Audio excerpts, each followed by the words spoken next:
Hi welcome back to another video. So మీకు ఈ వీడియోలో వన్స్ మీరు వీక్ వచ్చిన తర్వాత యూనివర్సిటీకి సంబంధించి అటెండెన్స్ ఎలా ఉంటుంది, క్లాసెస్ ఎన్ని ఉంటాయి, దాని గురించి మాట్లాడుకుందామండి. సో యూనివర్సిటీ బేస్డ్ ఆన్ యూనివర్సిటీని బట్టి కొన్ని యూనివర్సిటీలు మీకు ఐడి కార్డును ప్రొవైడ్ చేస్తాయండి. సో మీ ఐడి కార్డు స్వైప్ చేస్తే సరిపోతుంది.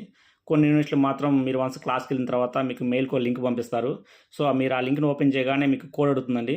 సో ఎప్పుడైతే మీరు క్లాస్కి వెళ్తారో మీ మాడ్యూల్ లీడర్ ఆ కోడ్ మీకు డిస్ప్లే చేస్తారు. మీరు ఆ కోడ్ని పోస్ట్ చేస్తారంటే అటెండెన్స్ పడిపోతుంది. అంతే అండి. సో క్లాసెస్ బేస్డ్ ఆన్ కోర్స్ని బట్టి ఉంటాయండి.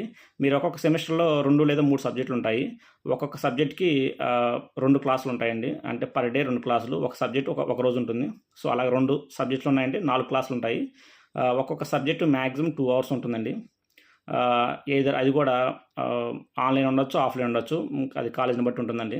మోస్ట్లీ ఆఫ్లైన్ ఉంటాయి. అంతేనండి. For more updates please subscribe. Thank